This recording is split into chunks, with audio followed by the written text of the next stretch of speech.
Welcome back everyone to more NASCAR Heat 2 coverage here at Knee Pit Gaming. Today's video is all about Dover. I absolutely love Dover and the racing that you get there. In this video, we're going to be talking about setups for the trucks, Xfinity, and the Cup, and then we're going to finish it off with some gameplay footage from the Cup cars where I work my way from the back to the front in about 25 to 28 lap race. So you get to see that at the very end of the video. But for now, let's head to the racetrack and talk setups. Let's start off a discussion by taking a brief look at the track. Now, as far as bumps, there's really not a whole lot to be talked about except for a bump that you'll reach in the middle of 1 and 2. And in this case, the bump is not all that severe, but if you're really loose or really tight, it's going to magnify that. So just be aware of it. If you move about a half lane off the bottom, it will become something that you'll miss completely and will no longer be a problem. Now, as far as your throttle and brake usage, never use the brake, again, outside of being in traffic. So you're going to be very hard on the gas. You're going to be 100% throttle for probably 90%, 80 to 90% of the lap around this place. The only time that I lift is a brief lift for about 3/4 of the throttle, roughly. Maybe not even that much sometimes, depending on how soon I get off the gas. The earlier you get off the gas, the less you'll have to get off the gas overall. And it's really just to let the car to rotate, let the front end grip, and then you're right back in it hard again. Of course, these are clean laps that we're talking about. If you're in traffic, that will vary. And the reason I bring that up is because Dover is really more about negotiating traffic than it is overall lap time. Sure, you can have a great setup and run some great lap times, but if you can't do it when you're in traffic, if you can't hold the car on the bottom, if you can't manage the way you enter and exit the corners, then it won't make any difference because you're going to spend most of your time at this racetrack in traffic of some sort. If you're leading, then you're probably going to be around lap cars. And if you're back in the track, obviously, or back in the pack, you're going to spend a lot of time around other cars trying to make passes. So you really need stability here. And that's what we're going to be looking at in the setup. But first, let's talk briefly about some lap times. In the trucks, I'm somewhere around a 23.7 to a 23.8 second lap. Xfinity cars, somewhere around 23.1 to 23.2 seconds. And then finally in the Cup cars, I'm somewhere around 22.4, 22.5 second lap, somewhere in that range. But again, I don't worry so much about the lap time as I do the overall handling and stability of the car. So with that in mind, let's take a look at the setup itself. Now, you notice that once again, we are in the Cup car, and that is because I run the same setup in all three. Okay, so we start out with looking at the shock settings, and you notice that I have these at 5, and the only reason because that is really just to test it out. It's not that big of an issue. If you want to run 10s or even stiffer than that, not really a problem. So again, something you can test out and see what really works best for you. Weight settings, left weight is maxed out. Front weight is at 51% as well as wedge at 51%. The front weight is a little bit higher than normal simply because I want the stability. I don't need the car getting extremely loose at any point on the track because you spend so much time in traffic. In fact, the gameplay footage you're going to see at the very end of this video will only magnify that as you see me starting at the back in a Cup car and working my way to the front. You'll see how methodical I do that. There are quicker ways to do it, especially if you want to get really aggressive with the AI, but I try to do it without making any more contact with the AI than is absolutely necessary. And in order to do that, you're going to need a stable setup as well as a fast setup. So using a little bit more front weight and then our normal wedge setting of 51% will give us just that. The spring settings, left front spring at 1100, right front spring at 1200. I like to use the bigger right front spring here just to give me something to lean on because you're into and off the corners so aggressively here. That bigger right front spring, in this case maxed out, will give you something to lean on and help the car to maintain balance without getting too loose. We go to the rear of the car. There's 150 pounds of rear spring split. This helps the car to turn without getting too terribly loose. If you're getting too tight off the corner, then you can decrease the left rear spring and or increase the right rear spring just to test it out and see what works best for you. Tire settings I haven't messed with them a whole lot. but you can see there's a little bit more left rear tire pressure than there is left front. And again, that is just for some stability, particularly from the center of the corner and on to exit. Moving on to the miscellaneous settings. Left front camber is maxed out at 10 degrees. Right front camber is at -5 degrees. Now, those of you who have watched many of my setup videos will know that normally I run the left front and right front camber completely maxed out. You can do that here at Dover as well. The only reason I didn't do it this time was just to have something different. I wanted to show you that you don't necessarily have to run them maxed out. It's a personal preference, and it helps the car to rotate and doesn't seem to have any negative side effects in the game. So that's why I normally run it maxed out, but you're able to run very quick lap times using only half the right front camber. But again, that's something that you can play around with, and feel free to use maxed out camber here as well if you desire. Front sway bar is at 1.15, and if you reduce this number, it should help the car to turn better overall. If you increase this number, then it will help the car to be more stable, but it also tightens it up. So you got to find a good balance between helping the car to turn and being too free. Rear sway bar is not used as it isn't. Normally, I prefer to get the car to rotate using the rear springs and the split with those. But again, feel free to play around with that setting and see what works best for you. Left and right side track bars are both even. If you run these very close to one another, meaning that the left side track bar is at very close to the same height as the right side track bar, it just helps to stabilize the car, particularly from the center of the corner off. If you need a little help on exit of the corner, maybe the car is a little bit too tight, then you would want to increase the right side track bar to help that rotation from the center of the corner off. Brake bias is at 70%. This really isn't a huge issue. You might need to use it some through traffic, as I do in the gameplay footage that you're going to see. But somewhere between 70 and 75% generally works well here, just to keep the car fairly stable under heavy braking and keep it from getting too loose. Grill tape, I basically ignore. I try to leave that generally at the default because it basically doesn't do anything to help you out in the game. It does, however, heat up the engine. So if you get it too high, it will overheat and or blow the engine. So 35% was what the default was. Didn't really mess with it from there. Wheel lock is at 10 degrees and steering offset is at 0.10.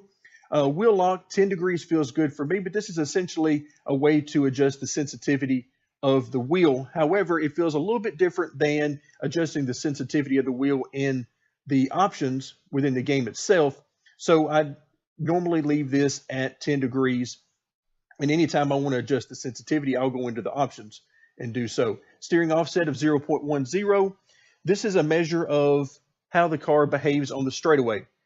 By default, the setup options we're using, from camber to tire pressures and so on, are all made to make this car turn left.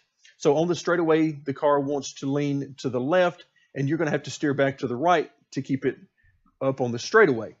The steering offset helps to, well, offset that pull to the left. So the higher this number, the more that the car will drive straight on the straightaways. However, just keep in mind that if you get this number too high, the car will actually overcompensate and pull to the right. So bear that in mind. Now, the gear settings here, you really want to get the car somewhere around 8,500 RPMs. It's definitely fine to go higher than that, but that's sort of what I shoot for, and just give you a little bit of room to play around there rather than worrying about giving you an exact rear end ratio. Just keep in mind somewhere between 8,500 and 9,000 RPMs by the end of the straightaway is about what you want, because the focus here is really wanting maximum power from the center of the corner to exit.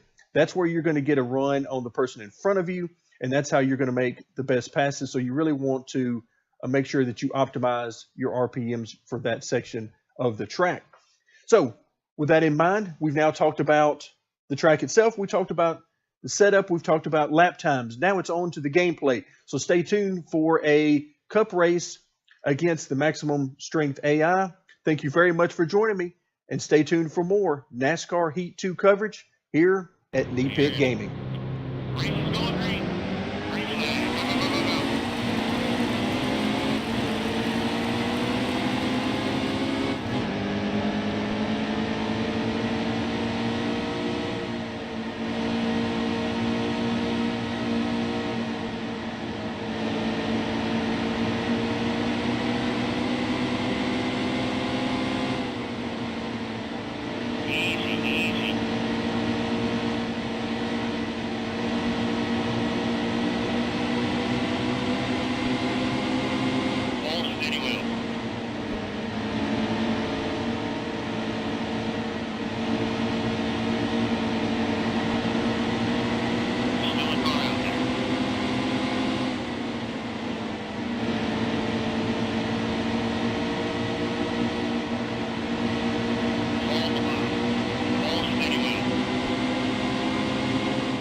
Daddy.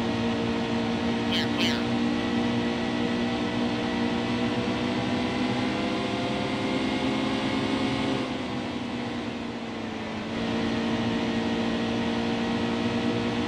Hold it, steady wheel. Clear up top.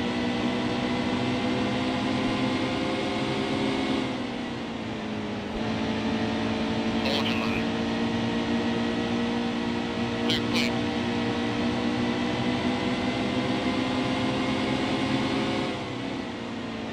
Clear low, stay low. There's another car out there.